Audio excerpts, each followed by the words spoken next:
Mr Farage, you've distanced yourself from Tommy Robinson, but Elon Musk is amplifying him. Will you outright condemn their actions today? And also, what legal means do you think Elon Musk could possibly have in mind in saying that a democratically elected government should be overthrown? As far as Mr Musk's concerned, look. For years, a predictable script has played out in British politics. A figure like Tommy Robinson is mentioned. And establishment figures, even those on the right, fall over themselves to issue the strongest possible condemnation. It's been a reliable way to appease the media and protect their own reputations. But what happens when someone refuses to read from that script? Nigel Farage, a man who in the past has been quick to distance himself from Tommy Robinson, was recently put on the spot. The media expected the usual attacks, the standard denunciation. But this time, something was different. Farage refused to take the bait. He didn't leap in with the usual condemnation. He simply chose not to get drawn into the game. Now, that might seem like a small thing, but it's a very significant shift in tone. Here was a major political figure breaking from the tired, predictable ritual of public denunciation. It suggests the climate may finally be changing. Farage held his ground, kept his composure, and declined to join the chorus. That silence, that restraint, spoke louder than any words could. We have the footage of the exchange, and it's well worth a watch. But first, if you appreciate this kind of analysis, please take a moment to hit the like button and subscribe to the channel for more content just like this. Okay, have a watch. Mr Farage, you've distanced yourself from Tommy Robinson, but Elon Musk is amplifying him. Will you outright condemn their actions today? And also, what legal means do you think Elon Musk could possibly have in mind in saying that a democratically elected government should be overthrown? As far as Mr Musk's concerned, look, he's been chucking abuse at me now for 6 months, and you want me to return the favour, don't you? Because it's a great headline. I'm just not going to do that. I'm not going to abuse Musk or Tommy Robinson or anything. We're going to get on with building what we're trying to build. Thank you very much. And Mr Farage, you described some of the majority of the people marching on Saturday as good and decent people, but we've also heard from ethnic minority Britons who were afraid to go out in central London on Saturday. Does that concern you at all? As for the march again on Saturday, look, if some people were offended by it or felt worried by it, then that is a great shame.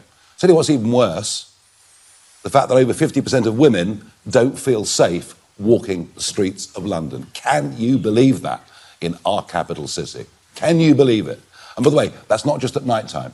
It includes during daytime too. Look, I knew Charlie Kirk for virtually 10 years, knew him pretty well, campaigned around America with him, spoke at Turning Point conferences. I knew the guy very, very well, and obviously deeply upset by what happened. Some of the reaction to it was vile. Vile. But if you believe in free speech, you have to allow people to say distasteful things. But equally, if you believe in free speech, you believe there are limits to free speech. An incitement to kill, I would have thought, I know, is way beyond what even a free speech champion such as myself thinks is acceptable. And yes, these were aimed at me personally. I mean, look, it's not a very pleasant experience, let's put it like that. And so I did challenge the police to do something, but they've decided this does not meet the threshold. Gosh, imagine if I'd made some joke about the trans community. I'd probably be in real trouble. And that is at the heart of two-tier Britain, two-tier policing, two-tier justice, and two-tier care. And it's one of the reasons the flags are going up all over this country. The public have sussed it.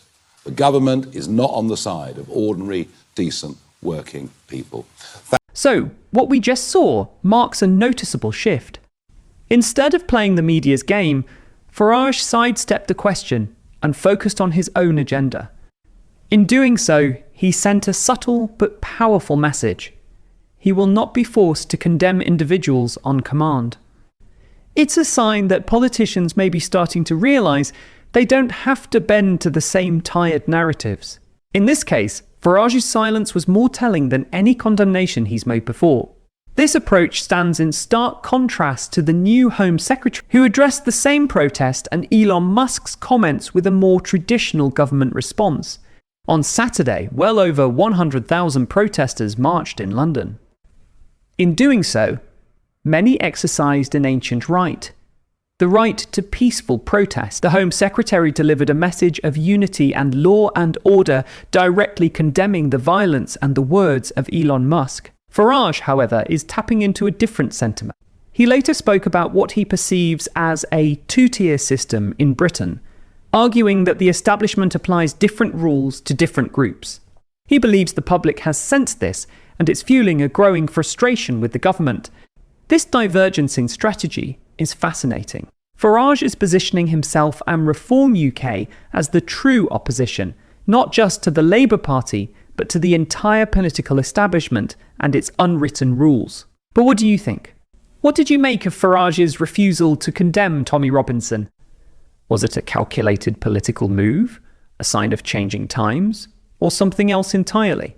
Let me know your thoughts on this story down in the comments section below. If you've not yet already, make sure you drop a like on this video and subscribe to the channel for more British content. Thank you for watching. Take care and goodbye.